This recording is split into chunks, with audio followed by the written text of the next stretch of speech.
bem-vindas e bem-vindos a mais um dos nossos vídeos aqui da Exame Agro. Hoje a gente veio numa nova proposta aqui para explicar mais uma vez a função do agronegócio na nossa sociedade por diversos caminhos, porque o agro é uma cadeia completamente interligada. Então, se a gente está falando de alimento, a gente está falando também de semente, de fertilizante, a gente está falando de crédito rural, a gente está falando de plano safra e a gente está falando de trator, máquinas agrícolas, uma das principais ferramentas para fazer o negócio acontecer. Então, hoje, a gente veio conversar um pouquinho sobre vários assuntos com o Rafael Mioto. Ele é presidente da CNH Industrial para a América Latina. Veio conversar um pouquinho com a gente sobre plano safra, conectividade, inteligência artificial, o que está rolando de novidade no campo e o que as máquinas agrícolas estão fazendo de surpreendente, porque é surpreendente, gente. Não é porque eu cubro o assunto, não, mas quando a gente vai para o campo e vê aquelas máquinas gigantescas se abrindo e aquelas colheitadeiras, pulverizadores fazendo mágica, gerando dados, se conectando com a internet, parece um pouco um show, uma coisa meio fantástica, assim, de outro mundo, mas não é outro mundo, é aqui dentro do Brasil, né? Obrigada pela participação, Rafael. Obrigado, Mário, obrigado pelo convite. Agradeço a todos que estão nos assistindo nesse momento. Acho que o tema é muito interessante mesmo. Tem muita coisa acontecendo. Eu fico muito feliz de poder trocar uma ideia contigo aí para elaborar sobre isso. Que ótimo, que ótimo. A nossa ideia de falar aqui sobre máquinas agrícolas na Exame, como a gente estava conversando aqui nos bastidores há pouco tempo, é explicar realmente essa importância do setor para o agronegócio, e saber e explicar um pouco para quem está nos assistindo que aquele tratorzinho que soltava óleo diesel poluindo muito ar, isso está mudando, né? As máquinas, na verdade, elas já estão mega evoluídas. O Brasil, até onde eu sei, é um dos países que mais utiliza essa tecnologia de ponta, às vezes mais do que própria, né, os Estados Unidos, Canadá, Europa. Queria que você contasse aqui um pouquinho, então, para a gente quem você é, o que é a CNH Industrial, para quem não conhece, e no meio disso explicasse realmente essa relevância do setor para o Brasil. Muito bom, obrigado. Olha, primeiro, eu sou o Rafael, né? O Rafa, como todo mundo gosta costuma me chamar, né? Então, eu sou responsável pelo grupo aqui na região. O nosso grupo, ele tem algumas marcas, né, que são bem conhecidas, né? As marcas Case Agrícola, Case Construções, as marcas New Holland Agrícola e New Holland Construções. A gente atua no segmento agrícola, no segmento de máquinas, né? Nós temos também uma marca muito importante de tecnologia chamada Raven, né? Uma marca muito forte de inteligência artificial. A gente adquiriu essa empresa há 2 anos atrás, né? Acho que foi a maior aquisição da história do setor de máquinas agrícolas, já mostrando um pouco para onde vão as coisas, né? Uma empresa de máquinas, né, adquirindo uma empresa de tecnologia, num investimento bem grande. O que você falou é correto, assim, realmente as máquinas hoje que nós operamos no Brasil, as tecnologias, elas são de ponta, no mesmo nível do que você tem em qualquer outro lugar do mundo, e também é correto dizer que a gente já começa a ultrapassar a agricultura de outras regiões em vários aspectos. O brasileiro, assim como o argentino também, a gente tem observado isso não só no Brasil, é muito mais aberto hoje a adotar as coisas novas de tecnologia na agricultura do que são os agricultores da Europa e dos Estados Unidos, por exemplo. Que também já é uma coisa que a gente está vendo. E aí, sim, realmente as máquinas hoje definitivamente não são nada daquilo que se imaginava no passado, né? Aquele trator que a gente chamava o trator pé de boi, né? Pois é, não é mais aquele Nada desenho disso. do Maurício de Souza no Chico Não. Bento, né? O Chico Bento foi para Exalc, as Pois máquinas acompanharam, exatamente. né? Esse é um fenômeno legal também, né? Uma das razões pelas quais eu acredito que a gente tem essa evolução também muito acelerada no Brasil e mais acelerada comparativamente ao resto do mundo a cada ano que passa, tem a ver também com os jovens que estão no campo. Eu tenho a oportunidade, né, de rodar o campo em outras regiões do mundo e você vê nitidamente que você tem um envelhecimento da população agrícola muito acelerado nessas regiões, com os filhos e os netos indo todos para outro tipo de atividade e uma atratividade, uma vontade de voltar muito pequena. Enquanto, o que eu vejo aqui? Eu vejo aqui jovens se preparando para voltar, super interessados em continuar o negócio, e tem muitas fazendas, muitos agricultores aqui já, que você vê ali 3 gerações, às vezes até 4, trabalhando juntas na mesma operação. cada um com um tipo de viés, com um tipo de pensamento, uma forma de ver o mundo, e todos E com uma geração de máquina diferente, né? Também, inclusive. Também, e você vê uma vontade muito grande de adotar coisas novas, reduzir custo, aumentar a eficiência, eu diria também que as coisas vieram muito mais difíceis para os nossos agricultores, né? Eu diria que a agricultura empresarial, profissional, as grandes produções brasileiras são recentes, né?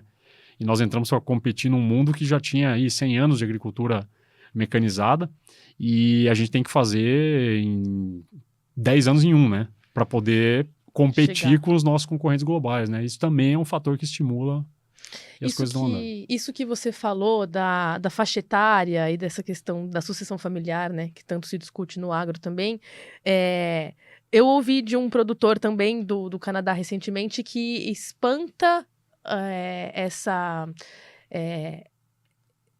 falta de previsão de como vai ficar, quem que vai cuidar da minha terra. Aqui no Brasil, acho que isso já diminuiu um pouco, né? Assim, é isso que você falou. Tem outras saídas também, tem o arrendamento da área, tem outras saídas, mas muito o jovem querendo voltar, né? Saiu e quer voltar. Desse agricultor, eu ouvi, por isso, ele me falou que é por isso a tendência aumentar em relação aos tratores autônomos. Você não vai precisar mais quem esteja ali operando em loco, pelo menos. Como que vocês olham para isso? Como que a CNH Industrial, de certa forma, olha para o mundo? E queria entender se é isso, assim, se no Brasil existe uma particularidade nesse sentido. Isso é um tema bem interessante. Assim, eu vejo a demanda por automação, não só pela máquina autônoma independente, né, o robô, né, mas também por mais automação do que existe em todas as regiões, não necessariamente pelos mesmos motivos. Você tocou um tema interessante. Enquanto você tem nos Estados Unidos e Canadá essa preocupação de que eu vou ter grandes extensões que não tem ninguém para trabalhar nelas, e eu vou precisar tocar isso aqui sozinho, né? Com 70 anos, né? Porque essa é a idade também. média. É importante a gente colocar isso, né? Assim, não é 40, 50, não. São senhores que já estão realmente cansados, então a solução precisa vir meio que para logo, né? Exato. E quando eles têm pessoas para ajudar da família ou contratados, são sempre menos do que eles precisam. Então, lá tem realmente a gente vê muito essa pressão, né? Mas a segunda questão que está pegando aí, você vê que aplica mais, por exemplo, no Brasil, é a necessidade de fazer mais com menos, de fazer mais rápido, e também temos escassez de mão de obra no campo. E aí já não é mais pela questão de uma evasão da sucessão, vamos falar assim, familiar, né? É porque o interior do Brasil está crescendo, e está crescendo em tudo. Também em serviços, em indústria, na cadeia do agro também, né? O Brasil não está se tornando só uma potência do agro, o Brasil está se tornando uma potência de produção de alimentos, de proteína e muito mais coisas que a gente nem tem na mesa ainda hoje. Né? Pesquisa, Sim. Exatamente. O Brasil deixa de ser só alguém que produz e começa cada vez mais a ser alguém que desenvolve. Inclusive as tecnologias, e eu não me espantaria de muito em breve a gente ter várias startups e empresas brasileiras aí se transformando em fornecedores e players globais de tecnologia agrícola, né? Já tem alguns casos, inclusive, até no nosso portfólio aí que a gente tá facilitando essa ida para fora de algumas empresas aqui do Brasil. A gente tem essa pressão também muito grande por essa questão da escassez. E então o interior vai lá, o interior está crescendo, está enriquecendo e precisa de mão de obra para praticamente tudo. Então também aqui precisa vai precisar das máquinas autônomas para ajudar, vai precisar de mais automação também. Agora, não tem como a gente falar disso sem falar, então, de conectividade, que é um assunto que quem acompanha o setor sabe que conectividade já se fala para tudo, mas para o setor de máquinas agrícolas também faz toda a diferença. Queria que você explicasse um pouquinho o porquê, para quem está nos assistindo, né? Como assim uma máquina que com internet faz diferença, né? Que trator é esse?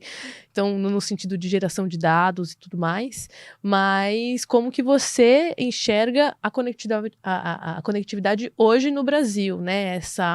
Como que está essa capilaridade, esse acesso, a ponto de se trabalhar uma máquina agrícola, porque também não dá para ter internet meia boca nesse sentido e a máquina ainda não conseguiu operar, né? Então, como que você avalia o setor? Olha, hoje a gente tem ainda um espaço muito grande, um gap enorme de conectividade, né? Infelizmente, ainda tem pouca conectividade no campo, mas tem crescido a passos largos. Essa é a boa notícia, né? Que a gente tem visto mesmo um movimento bem legal de praticamente todos os setores tentando levar essa conectividade. Ela é muito importante, porque você, não é só pela questão da conexão da máquina, que vai ser fundamental para a gente poder fazer uma série de coisas. Por exemplo, a prevenção e a predição de falhas, que é poder antecipar que uma falha vai acontecer, atuar antes que ela aconteça. Porque as janelas são mais curtas, a produtividade é cada vez maior, tem que fazer mais com menos, né? Então você cada vez mais precisa de disponibilidade de equipamento. E muitas vezes você consegue, a partir de uma descoberta feita numa determinada região com uma colheitadeira que está operando, que eu tenho uma tendência a ter uma falha. E eu consigo atualizar o software de todas as colheitadeiras que estão operando no Brasil inteiro e automaticamente eu faço aquela detecção e verifico se tem algumas que eu tenho que intervir. Esse tipo de coisa é o que a gente pode fazer tendo conectividade. A outra coisa é a informação, né? A informação para o agricultor poder tomar decisão. Ou para chegar ali no final de uma tarefa ou no planejamento da próxima, depois de uma colheita, planejar o próximo plantio e já tomar decisões em cima daqueles dados que vão sendo gerados pela máquina, georreferenciados e tal. Tudo isso só vai ser possível se a gente conseguir chegar nessa conectividade. E aí a segunda questão que a gente tem que sempre lembrar, né, que a pequena, média, grande propriedade está virando uma empresa, né? Exato. Os CPFs estão virando CNPJs, não é só um campo produzindo um grão, né? E ele precisa estar conectado para ter as informações, para comprar o que ele precisa, para cotar o que ele precisa, para vender e para se educar, para estudar, para se informar, né? Então, assim, tem uma necessidade da conectividade, eu acho que vai além, tem uma necessidade do acesso à internet, com a qual vem junto a conectividade, do acesso à telefonia, da comunicação, com a qual vem junto a conectividade. Então, a gente precisa levar isso para o campo para, inclusive, aumentar a nossa capacidade. Um exemplo, a gente faz parte de um grupo, né, chamado Conectar Agro, nós fomos um dos fundadores, né, que inclusive tem até concorrentes, a gente fez um negócio bem legal ali, que tem empresas com interesse de desenvolver a conectividade, de acelerar isso no campo. E a gente está trabalhando pesado nisso, todo mundo. E o que está acontecendo? Hoje cada vez que você coloca uma antena, o que a gente tem visto é uma escola rural que passa a ter internet, uma pequena cidade que não tinha celular na internet passa a ter. Você vai vendo um efeito em cascata ali que é fantástico, né? Então, é um tema muito importante, é um tema que a gente tem que continuar batendo, até sensibilizar todo mundo. Sim, até porque quando a gente fala de internet, então como você coloca, até chegar nos interiores, né, assim, lá nos rincões do Brasil mesmo, existe também toda uma complexidade da estrutura física, das antenas, do custo, né, de logístico para você levar cabeamento e tudo mais. É uma das coisas que vocês discutem na associação também. Sim. E o que foi o mais legal dessa associação é o seguinte, qualquer um de nós sozinho, por maiores que sejamos como empresas, são todas empresas muito grandes, nós não temos com a nossa própria necessidade escala suficiente para justificar colocar uma cobertura desse tipo. Inclusive a própria empresa de telecomunicações, pela quantidade de assinaturas que ela teria de celular, por exemplo, ou de pontos de internet, a conta também não fechava. Quando você junta todo mundo, a conta fecha. Então a gente tem discutido muito isso. Inclusive encontrado formas bem criativas de viabilizar esse investimento. Aí você tem agricultores que, inclusive pelo porte, ele tem tanta necessidade e ele tem um porte tão grande que é o simples fato de facilitar o acesso e levar a solução acessível e pronta, com uma solução de financiamento e tudo mais, já viabiliza. Tem lugares que a gente faz a parceria com a cooperativa e chega num monte de gente. E tem lugares que é simplesmente uma aposta, né? De vamos levar e vamos começar a criar a demanda, deixar que a demanda surja naturalmente, né? E surge, então, né? Porque a gente está falando de internet, basicamente. É bem legal. Como que vocês olham dentro do Conectar Agro hoje em dia essa questão do FUST, do Fundo de Universalização de Telefonia, que antes era para telefonia fixa, telefonia móvel, agora se fala muito para a internet em si, né? É um movimento político, né, de política pública nesse sentido, mas vocês olham para isso? Existe alguma conversa com outros atores do setor de telefonia e, enfim, governamentais que estejam trabalhando? Porque eu acho que é um trabalho um pouco em conjunto com todo mundo, né? Sem dúvida. Nós temos conversado através das associações, né, que representam as empresas do setor, ou diretamente, inclusive eu estive em Brasília esses dias e conversei com o alto escalão do governo federal e pedi uma atenção especial para esse assunto, porque eu acredito que a conectividade do campo é altamente estratégica para o país e ela deveria fazer parte do do foco, né, também do FUST. Acho que é uma coisa que está sendo discutida. Pois é, então aproveitando que a gente está falando aqui um pouco agora de políticas públicas, né? O assunto do momento não deixa de ser também o Plano Safra e todos os preparativos para a Safra 23/24, né? Ela tá ali. É o momento. É o momento. O Júlio tá batendo na porta ali do fim dos preparativos, do prazo final para receber insumos. Eu queria que você explicasse um pouquinho para a gente.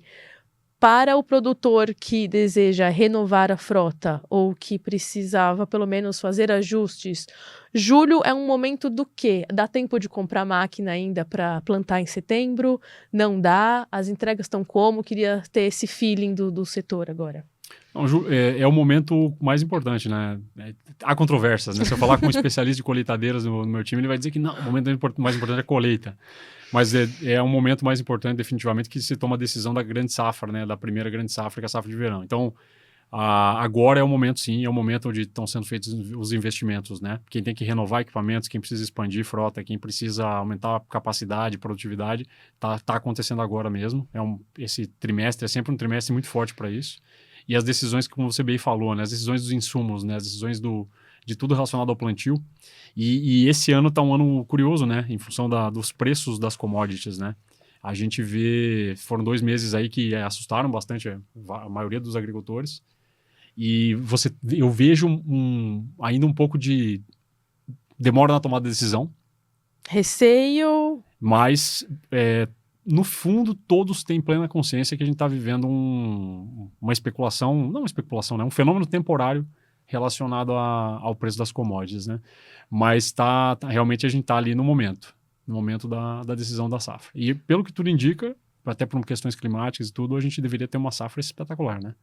Pois é, a gente tem visto aí muito essa discussão da chegada do El Niño e de como isso vai impactar as safras ao redor do Brasil, né? Inclusive, é interessante a gente até explicar para quem nos assiste também como que o clima impacta a performance da máquina no campo, né? Assim, máquinas extremamente inteligentes que os sensores percebem que começou a chover, então vamos agilizar a colheita porque não pode molhar. Explica um pouquinho pra gente também como que é essa inteligência mesmo, né? Assim, não deixa de ser uma forma de administrar a máquina ali no campo. Você tem várias correlações aí com o clima, né? A primeira, uma muito importante, é o momento de plantar, né? O momento de plantar ele está muito conectado ao momento da chuva, porque você não tem como regar uma área gigantesca. Existe irrigação, claro, mas a irrigação atinge um percentual bem pequeno, né? Então ali é uma decisão muito importante. O momento de plantar está muito ligado à informação meteorológica, né?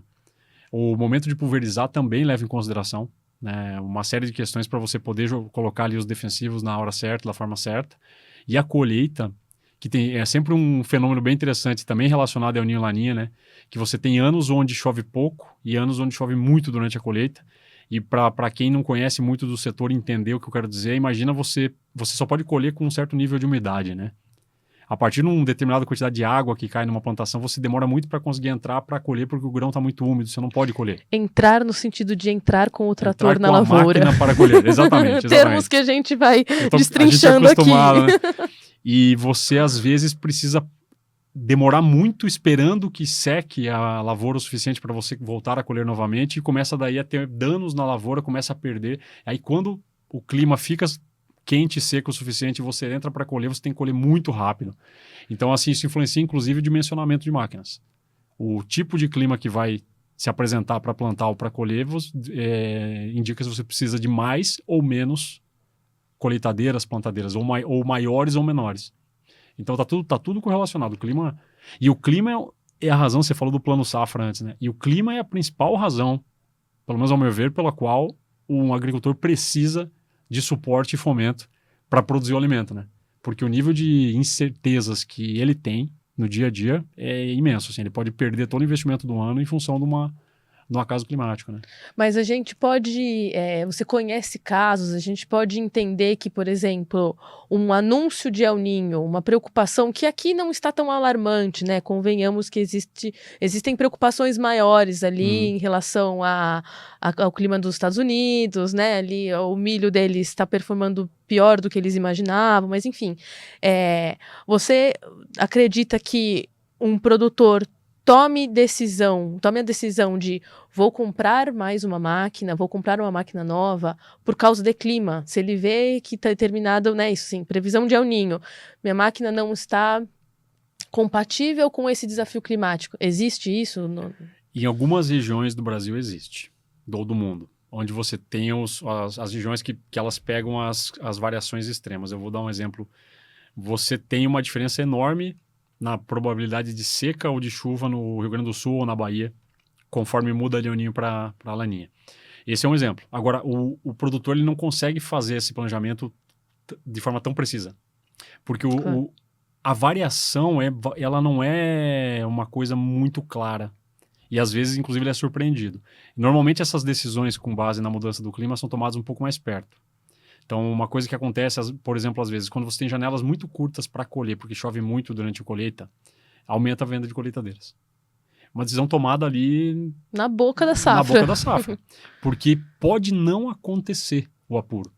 Por uma diferença de 1, 2 dias, 3 dias. E a gente está falando aqui de micro-região, às vezes, também, né? É isso que é importante explicar aqui. Às vezes, a mesma área... Né, assim, a mesma área produtiva, a mesma fazenda, pode chover pra caramba num talhão, chover diferente no outro talhão, então... E a meteorologia não pega esse nível de detalhe, não chegamos nesse nível. Pois é. Então... Mas tem só para comentar uma coisa. Um hábito que mudou em definitivo em função do clima, e em função do clima e em função do fato que hoje no Brasil você faz mais de uma safra, e hoje já é consolidado isso, é que você precisa fazer tudo mais rápido, né? Numa janela menor de tempo.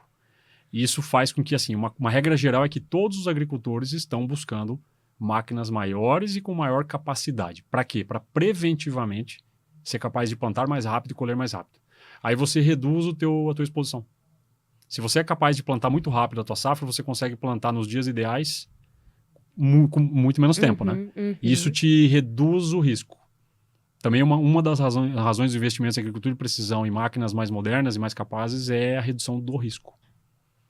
Muito interessante, porque a gente está falando aí de vários fatores que, querendo ou não, vão provocar uma maior ou menor comercialização das máquinas ao redor do Brasil, né? Com certeza.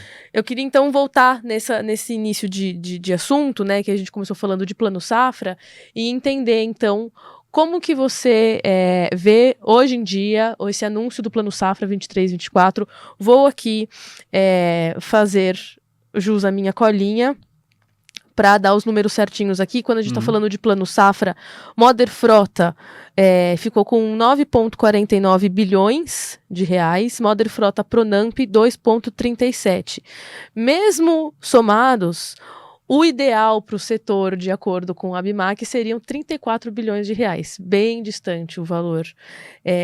O governo fala que parte da estrutura para máquinas agrícolas também foi destinada para as vias, para as rodovias, mas o Moder Frota em si está com esse valor. Como que você avalia isso? Por que não sei se você pode falar, mas por que seriam necessários, teoricamente, 34 bilhões? Se esse valor aqui é suficiente ou não? E como que está esse apetite, então, para máquinas novas para 23, 24?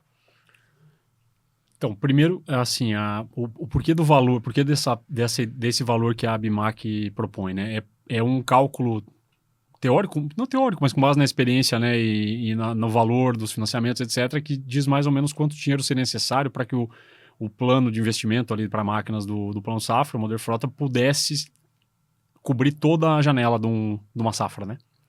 O que a gente viu nos últimos anos é que o recurso com o qual a gente vinha trabalhando, ele dura muito pouco tempo. Ele é capaz de fazer frente só a 3, 4 meses no máximo da necessidade de investimento, até um pouco menos. E por essa razão que a gente fez essas contas, eu digo nós, o setor, né, e chega essa sugestão de número, né. O que eu vejo do plano como veio, né?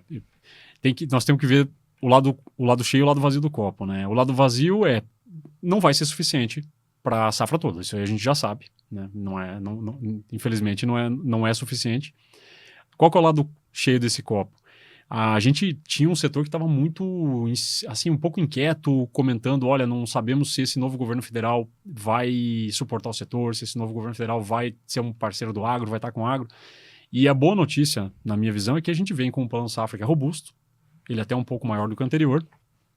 Ele de certa forma, por Moder Frota, ele corrige a inflação, ele traz mais ou menos o mesmo patamar, e para algumas outras áreas do plano, ele é até maior, né?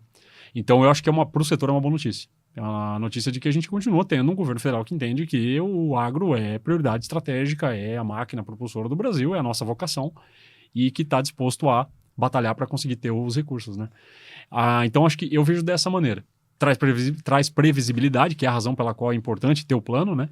Os agricultores têm uma previsibilidade em relação ao recurso disponível, em relação ao juro fixo, menor que a Selic, que coloca ele num patamar seguro para investir, né? Sem preocupar com flutuações, que é sempre isso que o agricultor busca, né? Previsibilidade, porque ele já tem muita volatilidade no caminho. O preço, é o clima, a gente está falando do clima agora, né?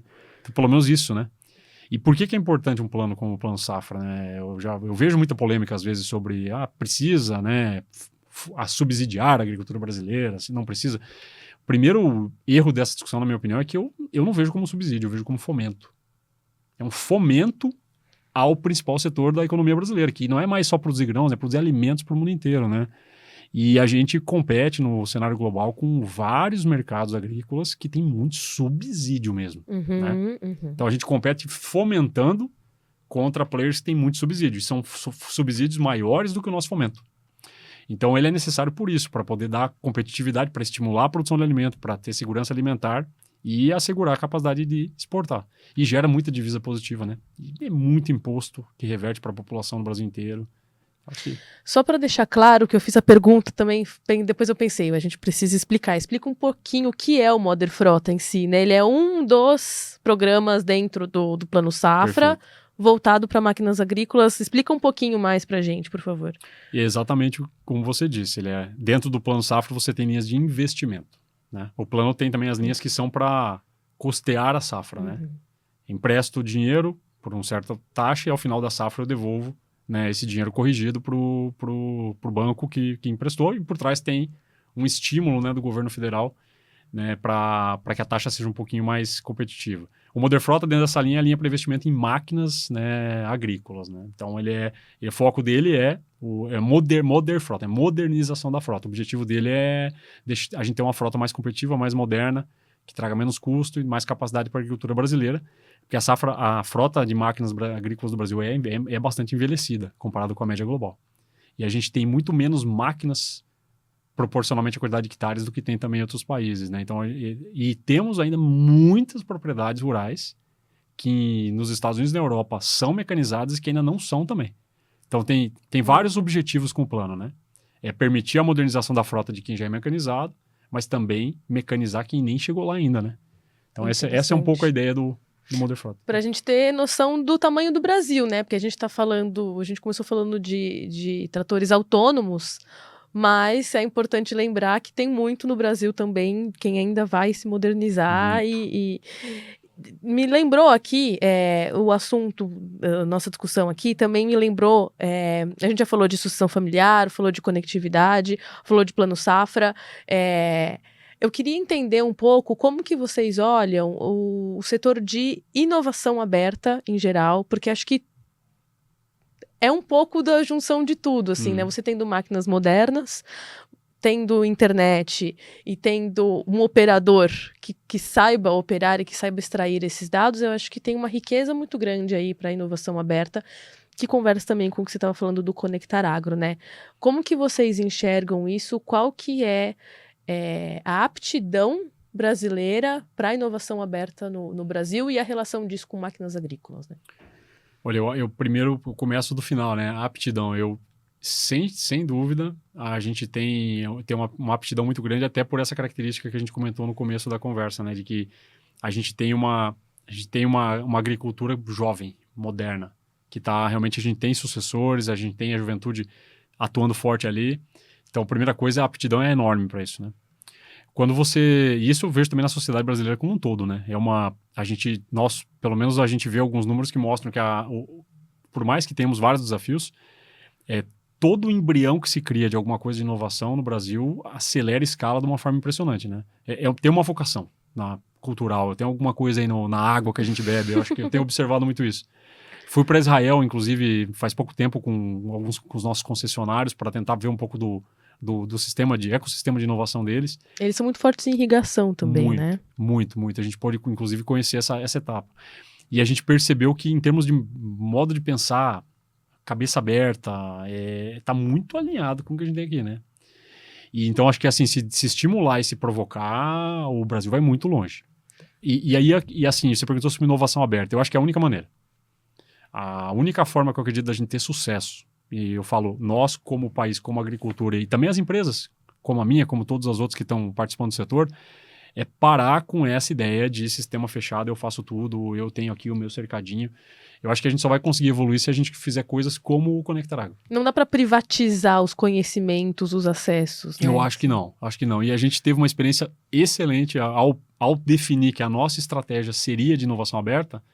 A gente começou a procurar formas, a gente começou a entrar nos hubs de startups, né? E a gente teve uma experiência fantástica, entrando, por exemplo, no Cubo, que é um bem que bastante gente conhece. A gente começou a se jogar lá para ver o que pode sair de um grupo de startups de segmentos tão diversos quanto fintech. Lá está discutindo mineração. Vamos entrar lá com as demandas nossas, tecnologia e máquina agrícola, e ver o que sai. Ano passado, nós fomos a empresa do ecossistema que mais gerou solicitação de provocações de ideias para todas as startups do Cubo. Porque para nós foi impressionante, né? A gente veio do agro ali, máquinas, totalmente se sentiu no começo meio perdido naquele grupo, e no final a gente percebeu que tem uma demanda gigante vindo da agricultura e está tudo muito interligado. E qual foi a nossa experiência no final fazendo isso? Espetacular. Hoje a gente criou uma plataforma que chama de Ag Extend, que ela é simplesmente para pegar as empresas que a gente vai conhecendo, que trazem tecnologias disruptivas, que nós não temos no nosso portfólio principal, mas que conversam perfeitamente e que a gente sabe que o nosso cliente precisa, e a gente está colocando junto com o nosso portfólio e levando para o mercado de forma bem aberta e democrática. E está tendo um resultado espetacular. A gente aprende com eles aprendem conosco. E ganha escala mais rápido, né? Muito mais rápido. Muito interessante. A gente está passando por vários assuntos aqui, daria para discorrer muito mais sobre cada um deles, mas só para a gente se encaminhar, aqui para o final, estamos falando então de inovação. Não dá para a gente falar sobre esse assunto sem também pensar nas inovações para combustíveis, né? Isso das máquinas mais modernas também acompanham esse movimento dos biocombustíveis e de como diminuir essas emissões de gases de efeito estufa no setor, que é uma discussão para ontem, né, e ganha cada vez mais relevância. E vocês, dentro da CNH Industrial, vêm reforçando muito a mensagem de vocês em relação aos tratores a biometano e como que isso pode ser trazer um custo-benefício para o produtor, né, além da questão do meio ambiente. Como que vocês... Explica um pouquinho para a gente, então, qual a atuação de vocês no biometano, qual o interesse e, mais do que isso... De novo, qual a aptidão brasileira, a fome do agricultor, a compreensão dele sobre a necessidade de biocombustíveis no campo? Olha, primeiro, Mário, a gente também trabalha em eletrificação, né? A gente está trabalhando em todas as frentes aí de propulsão alternativa, vamos dizer assim, né? Mas o biogás é um negócio que nos apaixonou, porque ele traz um potencial do que a gente sonharia chamar uma propriedade autossuficiente, né? Então, você tem vários tipos de propriedade rural que tem a condição de produzir gás para toda a sua necessidade. O que falta? A tecnologia para poder permitir para ele produzir aquele gás de forma... converter aquele gás, né? A gente chama de capturar aquele gás de forma eficiente e ter ele disponível com segurança, filtrado e tal, e depois ter as máquinas, os geradores, os equipamentos poder utilizar aquilo de forma muito eficiente. Porque a conversão simplesmente de um veículo para gás ou coisa assim, principalmente no ciclo diesel, não traz uma relação tão boa, principalmente da eficiência do equipamento. Então, a gente acredita muito nisso. e por isso a gente está investindo aqui. Como eu disse, a gente também está investindo em outras frentes, mas a gente acha que esse aqui é o primeiro, porque o gás já está disponível. Ele é um passivo ambiental, é um problema, inclusive, para uma granja de suíno, a solução para o dejeto é um problema, né? Exato. Eles querem vender o dejeto, né? Inclusive, é uma oportunidade de negócio, né? Fazer dinheiro com o dejeto para os biodigestores, biogás. Não, e vai além, né? Nós temos um cliente, por exemplo, onde a gente validou um dos protótipos do trator a biometano, que ele recebe rejeitos de uma cervejaria. A cervejaria paga para ele receber. Tipo, tem até oportunidades novas de negócio. Por favor, leva daqui. Porque são rejeitos passivos que podem se transformar em combustível, né? Então, a gente está apostando muito nisso, mas realmente a nossa ideia é, e de novo, inovação aberta, né? A gente juntou com empresas de armazenamento, de filtragem, que são especialistas em gás natural, etc. E disse, gente, tem uma oportunidade quicando aqui, agricultores que precisam e que a gente pode fazer um super bem para essa cadeia, porque reduz o problema ambiental, reduz o custo do agricultor e aumenta muito, consequentemente, a rentabilidade dele. É sustentabilidade também econômica, né? Então, a gente está apostando muito nisso. Lançamos o primeiro trator comercialmente operacional, exatamente a mesma capacidade que um trator a diesel e a mesma autonomia. E a gente já tem os primeiros clientes no Brasil operando. A gente, inclusive, esses dias anunciou, né? A primeira fazenda que está trabalhando já, né, nessa realidade. lógica. É realidade. A gente acredita bastante no gás. E o gás também é um tema urbano, né? Muito sério. Tem muita oportunidade aí nos aterros. Tá só começando, na minha opinião, o gás. Ótimo. Então acompanharemos todos esses assuntos que a gente falou aqui. Te agradeço muito pela participação. A gente conversou com o Rafael Miotto, ele é presidente da CNH Industrial para a América Latina. Conversou um pouco sobre visão global aqui, mas obviamente falando de Brasil. Te agradeço muito pelo didatismo. Acho que deu para entender aqui muitos dos assuntos que às vezes parecem complicados para o pessoal que não é tão do agro. E vamos acompanhar os assuntos. Você volta aqui para a gente falar de novidades e expansão do mercado agrícola, então, aí nas máquinas agrícolas. Combinado, Mari. Muito obrigado pela oportunidade e agradeço muito a quem está nos assistindo aí. É isso. Para você que assistiu o vídeo até agora, muito obrigada. Para você que se interessou, viu alguma coisa que não sabia, aprendeu, tem dúvida, comenta aqui, curte o vídeo, compartilha para mais pessoas entenderem um pouquinho do agro, desmistificarem aí e conhecerem tanto um setor que é importante para nossa economia, que ainda tem muita dúvida. A nossa função aqui é explicar da forma melhor possível. Então, acompanhe a gente aqui na Exame Agro.